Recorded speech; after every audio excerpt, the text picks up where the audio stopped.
그래서 제가 지금까지 말씀드렸던 그 인공지능의 어떤 핵심 방법, 뭐 이거 말고 또 있지 않을까 의심하는 분을 위해서 설명을 드리면, 제가 어쨌든 인공지능이라는 어떤 무림에서 나름대로는 여기저기 많이 돌아다니면서 방법을 갈구하고 있었는데 어떠한 방법도 이거 이상의 게 없었습니다.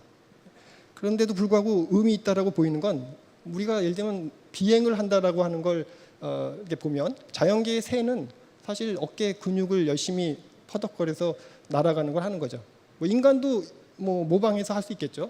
여러 사람이 시도했다가 떨어져서 돌아가신 분도 많으시고. 근데 사실 우리는 추진력이랑 양력이라는 걸 통해서 더 멀리, 더 높게, 더 빠르게 나르는 비행기를 완성했죠.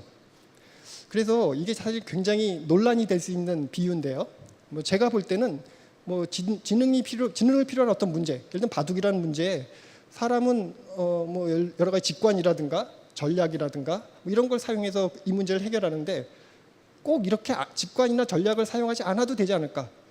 아까 했던 것 같은, 예를 들면 경우의 수를 따지는 식으로 문제를 잘 만들면 경우의 수를 따지는 걸 굉장히 효율적으로 하는 방법을 통해서도 충분히 가능하지 않는가라고 생각을 하고요. 또 퀴즈 문제도 뭐 사람은 사실은 문제가 나오면 출제자의 의도가 뭐지? 파악도 해보고 또 나름대로 지식을 추론하는 방법으로 문제를 해결하려고 하는데, 이렇게도 해볼 수는 있지만 뭐 좀 단순 무식하지만 그냥 지식을 잘 표현해놓고 그 매칭하는 걸 굉장히 효율화해서 했더니 사람보다 더 잘하더라. 그런 게 아닌가. 인공지능이 약간 그렇습니다. 본질적으로 걔가 지능을 진짜 만든 거냐? 오늘 제가 설명드린 어떤 얘기에도 그런 얘기가 없었죠. 결국 나온 결과가 사람의 지능하고 뭐 대적하는지 더 잘하는지 이런 걸 가지고 주로 얘기한다라는 걸 좀 이해하시면 좋겠습니다. 그래서 뭐 인공지능 요즘에 여러 가지 얘기들이 많아서 기술도 많이 소개되고 있는데, 어쨌든 이게 뭐 체계적으로 이렇게 개발된 게 아니고 여러 분야에서 다양한 기술들이 계속 개발이 되고 있어서 좀 헷갈리는 부분이 있고요. 그 다음에 이름이 헷갈립니다. 뭐 학습, 스스로 막 이러니까 이게 마치 사람하고 막 비유해서 뭐가 되는데, 실제로는 약간 그런 면에서 과대평가되는 부분도 있고 기술적으로 오용이나 남용이 되는 부분도 없지 않아 있습니다. 어떻게 하면 좋을까요? 뭐 당연한 얘기일 수도 있는데, 인공지능 안에 지능을 만드는 방법이 여러 가지가 있는데 그거를 뭐 선별해서 어떤 거 하나를 딱 집어내기보다는 뭐 서로 그게 완전히 다른 어프로치라도 같이 활용을 해서 통합적으로 만들면 좋겠다. 뭐 등소평 씨가 흑묘 백묘라는 말씀도 했잖아요. 이제 뭐 검은 고양이든 하얀 고양이든 쥐만 잘 잡으면 되지. 약간 좀 실용주의적으로 생각하면 어떨까 생각을 하고요. 그 다음엔 여러분들이 지금 사용하는 컴퓨터 소프트웨어나 하드웨어는 하나의 덩어리를 못 만들거든요. 복잡해졌기 때문입니다. 대부분 그걸 그래서 아키텍처라는 말을 하는데요. 마치 건축물 만드는 것처럼 전체를 설계하고 이렇게 부분 집어넣어서 만드는 방식을 쓰는데, 지능 솔루션도 약간 그런 식으로 만들어야 되겠다라는 생각을 하고, 어떠한 방법을 사용해 딥러닝 할아버지를 갖다 놔도 100% 완벽한 기술은 못 만듭니다. 이거는 인공지능 기술이 문제가 있어서가 아니고 문제가 원래 그런 문제거든요. 사람도 잘 못하는데 기계 보고 너 100% 해봐. 좀 억울하지 않을까요, 기계가?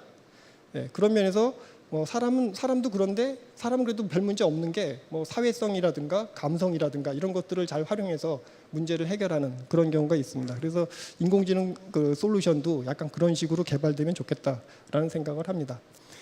최근에 인공지능 얘기하면 꼭 나오는 얘기가 이제 4차 산업혁명인데요.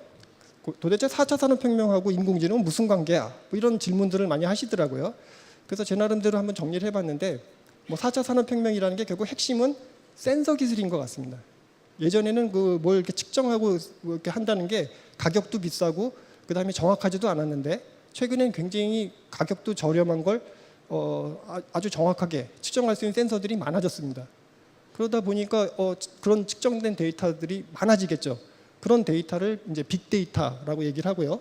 그런 빅데이터를 분석한다든가 또는 제어하는 이런 어떤 컨트롤 타워 같은 게 필요할 텐데, 그게 결국은 인공지능 소프트웨어라고 생각을 하고, 그다음에 인공지능 소프트웨어는 딥러닝이 아무리 잘해도 그 혼자는 못합니다.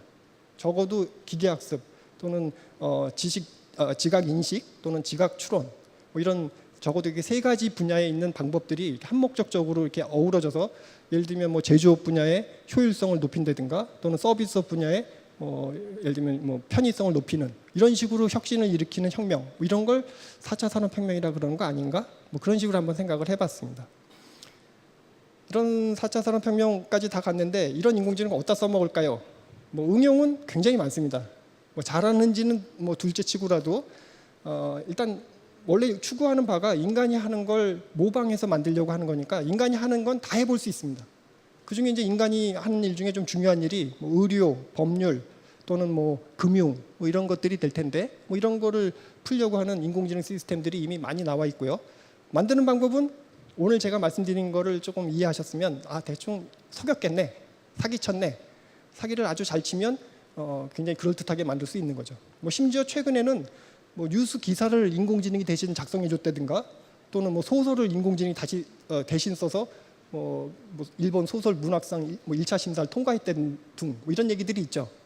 어떻게 만들었을까요? 혹시 뒤에서 누군가 대신 대필해 주는 거 아닐까요? 매직은 없습니다. 결국 그 안에 인공지능이 결국 사람이 기사를 쓴다든가 또는 소설을 쓴다라고 하는 게 어떤 프로세스인지를 잘 분석을 해서 이제 흉내를 내는 건데 부분적으로 잘 모르는 건 데이터로부터 자동으로 만들고 뭐 이런 식으로 해서 나온 결과물이 사람이 한 것보다도 더 잘하네. 그러면 뭐 성공했다라고 보는 겁니다. 뭐 굉장히 응용 분야가 많아서 이걸 일일이 다 소개하는 건 별로 의미가 없을 것 같고 제가 했던 일 몇 가지를 좀 소개할까 하는데요. 뭐 저는 사실 어떻게 보면 좀 엉터리일 수도 있는 게요. 뭐 지능도 물론 관심도 있고 의식도 관심은 있지만 인공지능은 핵심은 결국은 뭐 우리가 잘 풀기 어려운 문제, 기존의 방법 가지고 잘 안 풀리는 문제를 사람이 하는 방식을 좀 모방해서 풀어보려고 하는 일종의 응용 전산학이 아닐까 이런 생각을 했습니다. 그래서 인공지능을 이루는 여러 가지 방법론들에 대해서 제 나름대로 열심히 공부를 했고요. 그런 방법론이 어떤 문제를 풀어줄 수 있을지를 나름대로 좀 참고를 해서 예를 들면 뭐 컴퓨터를 사용하는데 요즘 해킹 많잖아요. 컴퓨터 사용하는 그 로그를 잘 분석해 보면 이게 해킹하는 건지 정상적인 건지 뭐 이런 걸 판별할 수 있다라든가 또는 유전자 정보를 이렇게 좀 분석을 해보면 좀 무서운 얘기일 수도 있는데요. 이 사람이 암에 걸릴지 안 걸릴지를 꽤 정확하게 맞출 수 있습니다. 그래서 뭐 그런 것도 인공지능 가지고 풀어보기도 하고 그 다음에 또 뭐 이렇게 지문 인식이라든가 또는 로봇 안에 들어가는 인공지능 뭐 그런 일들을 했고요. 최근에는 주로 이제 스마트폰 쪽에 들어가는 지능을 뭐 많이 연구를 했는데 뭐 스마트폰들 다 가지고 계시죠? 스마트폰을 통신기구로만 쓰시는 분 계신가요? 그게 처음에는 그렇게 만들었는데 이제는 거의 문화도구가 됐잖아요. 늘 지니고 다니면서 뭐 어떻게 보면 내 생활이 스마트폰을 통해서 새로운 세계가 열리는 그런 부분이 있는데 거기서 로그가 계속 남습니다. 그런 로그 데이터를 잘 분석하면 이 사람이 뭘 하고 있는지 또는 어디로 갈지 또는 감정이 무슨 감정일지 감정 어떻게 할까요? 아는 것처럼 하는 겁니다. 또는 이 사람이 지금 이 시점에 필요한 건 뭘지 뭐 이런 것들을 자동으로 판별을 해서 그거에 맞는 서비스를 만들어주는 뭐 그런 일들을 주로 해왔습니다. 그러면서 저희가 또 했던 일 중에 하나는 최근에 인공지능 스피커 얘기가 많이 있는데요. 뭐 챗봇이라고 얘기를 하죠. 채팅하는 봇. 뭐 해보면 그럴듯하지 않나요? 이렇게 문장 말로 하든지 아니면 이렇게 타이핑을 하면 그거에 맞춰서 대답을 하는 것처럼 보이기도 하고 근데 그게 다 속이는 겁니다. 그 안에 인간이 하는 대화와 같은 맥락을 미리 설계를 하든지 학습을 시켜놓든지 뒷단에 있는 거고 그걸 통해서 저희는 집안을 관리해 준다든가 일정을 관리해 주는 뭐 그런 식의 인공지능 로봇을 만든 적이 있고요. 최근에는 그걸 하드웨어 로봇에도 한번 넣어봤습니다. 그래서 하드웨어 로봇 중에 휴머노이드 인간형 로봇이라는 것이 있는데 거기다 이렇게 집어넣어서 심부름을 시키는 그래서 뭐 이렇게 사무실 안에서 예를 들면 물병 가져오는 거라든가 어떤 휴지 버리는 거라든가 뭐 이런 것들을 그냥 시킨 걸 고지고대로 하는 건 재미없죠. 사람은 그렇게 안 하잖아요. 그런 일들을 의도를 자동으로 파악을 해서 그거에 맞는 대응을 해주는 뭐 그런 걸 만드는데 아주 단순무식하게 만들 수도 있는데 뭐 사람이 어떻게 하는지 좀 궁금하지 않나요? 그래서 사람이 어떻게 하는지를 조금 더 공부를 해서 사람은 뭐 거울 유론이라는 것도 있고 그 다음에 Theory of Mind라고 얘기하는데 공감 이론도 있고 그런 것들을 잘 복합적으로 활용을 해서 저희 나름대로 컴퓨터 모형을 만들고 그걸로 해봤더니 인간하고 비슷하게 되네 뭐 이런 정도는 돼 있습니다. 이런 인공지능이 뭐 하여튼 시장이 크다고 합니다. 저 숫자가 어떻게 나오는지는 제가 정확히는 잘 모르겠는데요. 뭐 여러 매스컴을 통해서 보면 인공지능이라는 게 하여튼 뭐 시장이 엄청나게 커서 뭐 맥킨지에서 조사한 거에 의하면 뭐 한 2025년 정도 되면 뭐 6조 7천억 불 저는 별로 이렇게 감이 없는 숫자인데 엄청난 큰 시장이 인공지능 열립니다. 뭐 이런 얘기들 하고 있으니까 해봐야 되겠죠. 근데 사실은 인공지능 시장 여는 건 커지는 건 좋은데 걱정되지 않나요? 이게 너무 커져서 내 일까지 뺏어가면 어떡하지? 이런 생각들을 하실 것 같아요. 그래서 이제 여러분들이 이제 고민들을 해보셨는데 실제 고민을 좀 해보셔야 될 것 같아요. 그래서 인공지능이 예를 들면 좀 위협을 할 직종, 이건 뭐 영국에서 조사한 보고서에서 나온 건데 예를 들면 매뉴얼에 기반한 직종, 뭐 고지고대로 딱딱딱 한다. 대표적인 게 텔레마케터라든가 또는 뭐 이렇게 콜센터 직원, 뭐 이런 분들 직업은 좀 어렵다 그러고요. 꼭 그렇지만 그것만 있는 것 같진 않아요. 그러니까 곰곰이 본인이 지금 하는 일이 굉장히 매뉴얼대로만 하고 있다 싶으면 아마 대체될 가능성이 굉장히 높다고 보이고요. 또는 반복성이 높은 직종 또는 일부 전문직. 일부 전문직이라는 게 대표적인 게 의사, 변호사, 교수 뭐 이런 사람들 직종도 조금 위험하다고 그럽니다. 그럼 다 위험만 하냐? 뭐 그렇지는 않고요. 오히려 또 좀 확장되는 직업들도 있다 그러는데 대표적인 게 면대면 직업. 뭐 예를 들면 심리 상담사라든가 또는 마사지 세라피스트 뭐 이런 쪽 직종은 오히려 부가가치가 좀 높아져서 좀 더 좋아질 거라는 얘기도 있고. 그래서 사실은 잘 모릅니다. 이게 뭐 인공지능이란 기술이 나와서 얘가 어떻게 될까? 근데 이건 인공지능의 문제가 아니고요. 어떤 기술이라도 새로운 기술이 나오면 그 기술을 가지고 생업으로 하던 그런 직종에 있던 분들은 다 침해를 좀씩은 받았는데 뭐 제가 좀 다분히 희망 섞인 좀 기대를 해보면 예를 들면 인공지능이 진짜 극도로 발전해서 노동 시간이 엄청 줄어도 된다. 뭐 예를 들면 일주일에 3일만 근무하고 나머지는 그냥 뭐 알아서 해. 그렇지만 봉급은 똑같이 줄게. 그거 싫은 분 있으신가요? 혹시 말 그렇게 될 수 있으면 어쩌면 AI가 대체 불가능한 분야의 노동 가치도 올라가고 또 여가 시간도 늘어나고 여가 시간이 늘어나면 그것 때문에 또 새로운 직종이 생길 수도 있고 그래서 모두가 해피한 인간의 삶의 질이 높아지는 방향으로 인공지능이 발전하지 않을까 뭐 이런 생각도 해봤습니다. 그런데 사실 인공지능은 단순한 기술이 아닌 것처럼 보입니다. 지금까지는 제가 주로 기술에 대해서 말씀을 드렸는데 예를 들면 자율주행차만 해도 물론 주행을 자동으로 한다는 건 현재 지점에서 목적지까지 이동을 시켜야 되겠죠. 그런 기술도 물론 만들어야 되는데 그냥 이동하면 되는 게 아니고 부딪히지 말고 승객을 안전에 대해서도 생각을 해야 되겠죠. 그 다음에는 이게 결국 자율로 되려면 소프트웨어로 결국 그게 되는 거거든요. 근데 그 소프트웨어가 해킹이 돼서 예를 들면 뭐 은행을 들이받는다든가 뭐 낭떠러지 떨어진다든가 곤란하겠죠. 보안 문제라든가 또는 뭐 테러 범죄에 이용이 안 되도록 하는 거 뭐 이런 이슈들도 고려가 돼야 될 것 같고요. 그다음에 또 더 큰 문제는 기술적으로는 자율주행차가 거의 뭐 90% 이상 또는 인간보다도 더 안전하게 한다는 게 밝혀져 있는데도 불구하고 바로 내일 거리에 나올 수 없는 이유 중에 하나는 법 때문에 그렇습니다. 예를 들면 뭐 지금은 자동차 사고가 나도 과실률이라든가 이런 게 7대3, 6대4 다 이미 법적으로 정의가 돼 있는데 지금 자율주행차는 그런 게 없거든요. 그래서 사고가 나면 이거 차주가 지어야 돼, 승객이 해야 돼, 만든 사람이 져야 돼. 아직 그게 잘 밝혀져 있지가 않습니다. 그런 문제뿐만 아니고 더 심각한 문제는 윤리도 걸려 있습니다. 윤리라는 게 뭔가요? 딱히 정답이 없는 애매한 문제가 윤리라고 얘기를 하는 거죠. 예를 들면 자율적으로 주행하는 차가 갑자기 앞에 10명이 튀어나와서 급정거를 못하게 생겼어요. 그래서 그냥 가면 10명이 좀 위험해지고 그 10명을 살리기 위해서 할 수 있는 방법은 우회전 급하게 할 수밖에 없는데 우회전을 해봤더니 낭떠러지예요. 그러면 아쉽지만 승객이 좀 다치셔야 돼요. 그럴 때 자율주행차는 어떻게 해야 될까요? 뭐 이런 문제입니다. 정답이 없죠. 뭐 10명 살리기 위해서 1명 죽여? 그 차 누가 사죠? 뭐 살 사람이 아마 없을 가능성이 높고요. 또 10명을 그러면 10명 그냥 갑시다. 그러면 이제 뭐 공리주의 이런 것도 문제가 되고 이런 문제도 윤리적인 어떤 기준이 설정돼야 되는 그런 어려운 문제가 있습니다. 이런 인공지능에 대해서 뭐 당연히 여러 나라에서 굉장히 열심히들 연구를 하고 있고요. 뭐 미국이나 뭐 우리 옆 나라 일본 같은 경우 뭐 예를 들면 국가 인공지능 연구소 같은 걸 만들어서 예를 들면 10년째 굉장히 거금을 들여서 연구를 실시한다라고도 하고 있고요. 뭐 우리나라도 연구를 하고 있습니다.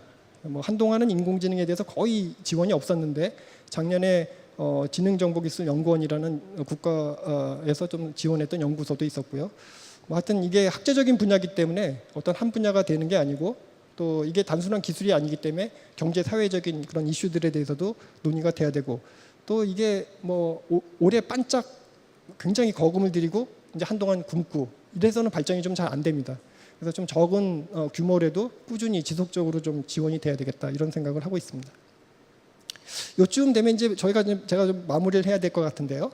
초지능에 대해서도 궁금하지 않으신가요? 요즘에 그런 얘기들이 많은데, 지능이 이렇게 막 발전하다 보면 사람을 뛰어넘는 거, 뭐 그런 걸 초지능, 예를 들면 초지능은 어떤 한 분야가 아니고 모든 영역에서 인간의 지능을 뛰어넘는 그런 지능, 그런 걸 이제 초지능이라고 얘기를 하는데요. 뭐 이런 얘기 여러분들이 얘기하는데 대표적인 분이 레이 커즈웨이라는 분이 계십니다. 이분은 뭐 사람의 지능도 계속 발전해 왔는데 기계의 지능이 발전하는 속도가 워낙 가파라서 언젠가는 기계가 사람을 뛰어넘는 그런 지점, 뭐 싱귤레리티 또는 특이점이라고 얘기를 하는데, 그런 지점이 생길 거다. 그리고 그게 먼 미래가 아니고 2045년 막 이렇게 말씀을 하십니다.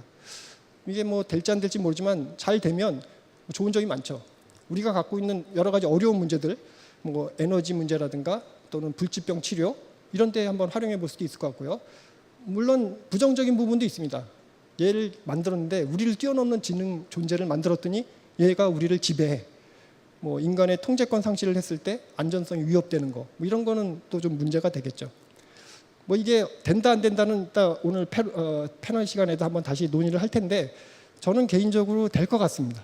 사실은 아까도 잠깐 말씀드렸지만 제 나름대로는 이런 인공지능을 만드는 무림 세계에서 제 나름대로 한번 좀 도를 닦아보고 싶어서 여기저기 찝쩍거려 보면서 혹시 이거 없나 저거 없나, 불과 몇 년 전만 해도 없네, 어떤 방법도 뭐 의식이라든가 이런 걸 구현하는 방법이 없더라고요. 그래서 안 되나 봐, 뭐 우리가 모르는 걸 뭘 어떻게 만들어, 이런 생각을 했는데, 최근에 워낙 컴퓨터 기술이 발전해서 인간 기능을 모방하는 AI 기술, 그거 하나가 아니고 예를 들면 고성능 컴퓨터, 그 다음에 또 최근에 데이터가 굉장히 양질의 데이터가 많아지고 있는데, 이 세 가지가 잘 아우러지면 초지능도 가능하지 않을까, 뭐 이런 생각을 해보고 있습니다.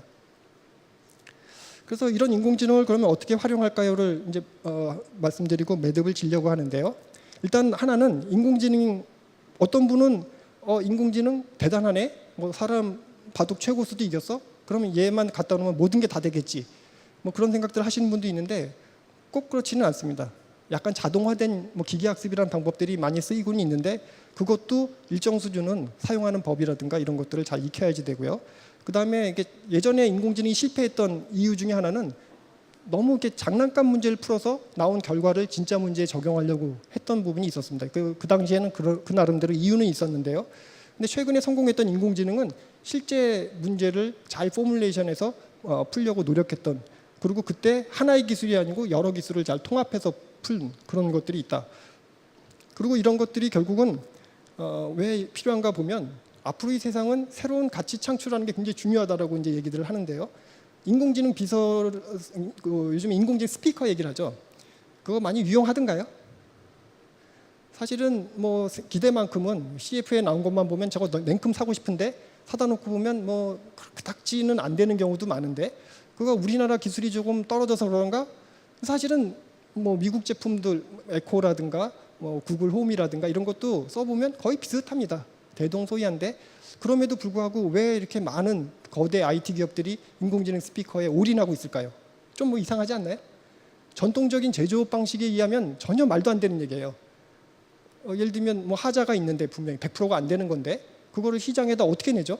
그게 결국 자기네 회사 이미지를 깎아먹는 건데, 그럼에도 불구하고 일단 냅니다. 목적은 결국은 사람, 고객층을 확보하려고 하는 거고요. 그게 확보가 되면 그 데이터가 계속 생성이 되는데, 그 데이터가 그 제품의 성능을 높이는 데도 사용되고, 그 다음에는 그게 그 제품만 완성시키려는 게 아니고 그 뒷단에서 새로운 가치를 창출하는, 예를 들면 아마존 에코 같으면 인공지능 스피커는 20만 원뿐이 안 하거든요. 근데 그 뒷단에서 아마존하고 연동시켜서 하는 비즈니스가 엄청나게 큽니다. 약간 그런 식으로 하고, 그렇게 하려면 결국 생태계가 이렇게 구축이 돼야 된다. 그게 앞으로의 인공지능 활용 방안의 기본이라고 보입니다. 그리고 또 하나는 이제 뭐 공유 경제라는 얘기도 많이 있고, 요즘에는 뭐 우버가 조금 문제가 있긴 한데요. 예를 들어 우버라는 회사는 자동차 관련된 회사인데 자기는 자동차 하나도 없습니다. 그리고 자동차 사업을 하려면, 그 온라인으로 하려면 뭐 예를 들면 지도도 필요하고 그다음에 뭐 페이 시스템이라고 이렇게 지불하는 시스템도 돼 있어야지 되는데 그런 거 자기네가 갖고 있는 거 아무것도 없습니다. 그럼에도 불구하고 걔네가 비즈니스를 할 수 있었던 이유 중에 하나는 기존에 온라인에 오픈돼 있던 뭐 구글 지도라든가 또는 뭐 애플 페이 뭐 이런 것들을 활용을 해서 플랫폼을 만들고 자기네가 거기서 비즈니스를 했는데 그게 시가총액이 엄청나게 커지더라. 뭐 어떤 면에서는 버블도 좀 있는 것 같기도 하고요. 또 어떤 면에서는 저 약간 사기치는 것 같기도 합니다. 이게 현대판 봉이 김선달 아니야? 이런 생각도 드는데 앞으로의 세상은 약간 좀 그런 시각에서 접근해야 될 필요도 어느 정도 있을 것 같습니다. 제가 마지막으로 말씀드리고 싶은 말씀은 이런 인공지능을 어떻게 사용하면 좋을까요? 예를 들면 그걸 좀 단기, 중기, 장기로 제가 좀 나눠봤는데 단기적으로는 뭐 여기 계신 분들이 어떤 일을 뭐 학생이 됐든 또 사업을 하시는 분이든 아니면 뭐 어떤 분야에 계신 분이더라도 자기가 하는 분야에 데이터가 엄청나게 많아요. 그 데이터를 가지고 뭔가 좀 객관적으로 일관성 있는 어떤 결과를 내는 그런 방법이 필요합니다. 사람이 하면 피곤하고 지루해요. 이런 건 한번 써보면 좋을 것 같아요. 그러면 굉장히 큰 효율이 있을 것 같다는 생각이 들고요. 그 다음에 최근에 4차 산업혁명이 얘기되는 것도 뭐 이런 이유 때문이라고 생각이 되는데 최근에 뭐 고령화 문제가 심각하지 않습니까? 결국 생산 가능 인구가 굉장히 줄어들고 있는 게 큰 문제라고들 얘기를 하는데요. 그렇게 생산 가능 인구가 계속 줄어들면 하여튼 현재 자본주의 경제에 문제가 심각하다고 합니다. 그래서 어떤 식으로든 자동화하는 도구가 필요한데 그런 도구의 하나가 결국 인공지능이 아닐까 뭐 이런 생각을 했습니다. 마지막은 약간 조금 과장되게 제가 오버해서 얘기할지는 모르겠는데 사회 문제를 푸는데 인공지능이 꼭 필요할 것 같습니다. 이게 요즘에 좀 이상한 사람들 많지 않나요? 이렇게 막 썰고 뭐 찌르고 뭐 예전에도 분명히 그런 사람들이 있긴 했는데 최근에는 그런 사람들이 굉장히 갑자기 많이 늘어난 것 같다는 느낌이 좀 듭니다.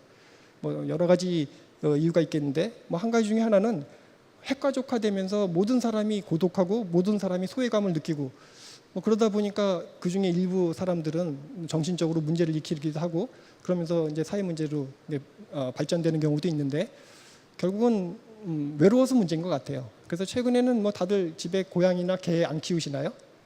그래서 반려견이나 반려묘 같은 거 키워보면 좋죠. 뭐 사실 반려견만큼 좋은 거 없는 것 같은데요. 집에 가서 문 열고 들어갔을 때 그렇게 반겨주는 사람 보신 적 있나요? 뭐 거의 그냥 저쪽에서 꼬리 치면서 막 오면 진짜 얘는 내 모든 걸 다 줘도 사랑을 듬뿍 주고 싶은 존재인데 근데 이제 아쉬운 거는 보통 반려견이나 반려묘는 우리보다 수명이 짧으니까 일찍 보내야 되는 또 더 큰 시련이 있기도 하고 그다음에 아무래도 동물이랑의 교감은 좀 제한적일 수밖에 없을 것 같아요. 사람하고 좀 교감하고 싶지 않나요? 그런데 그런 걸 할 수 있는 게 인공지능인 것 같습니다.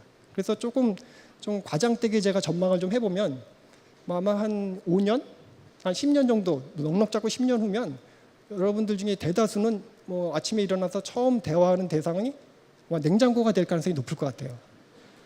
그래서 아침에 이렇게 눈 뜨면 냉장고가 어제 악몽 꾸셨나 봐요. 뒤척어지시던데요. 그래? 그랬나? 그랬구나. 뭐 땀이 뭐 많이 났네.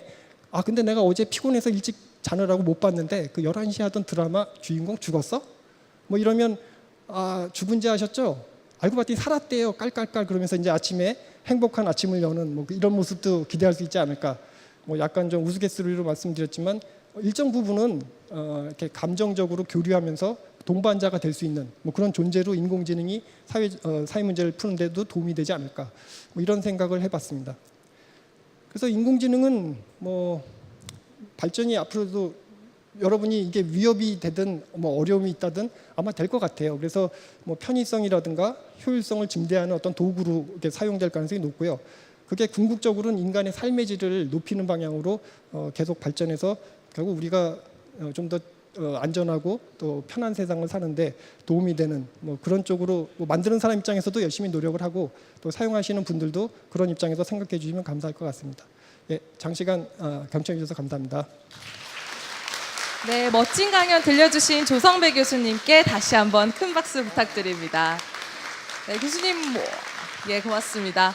요즘 인공지능에 대해 관심이 워낙 많으시다 보니까 질문도 정말 다양하게 받으실 것 같아요. 어떤 질문을 주로 많이 받으시나요, 교수님?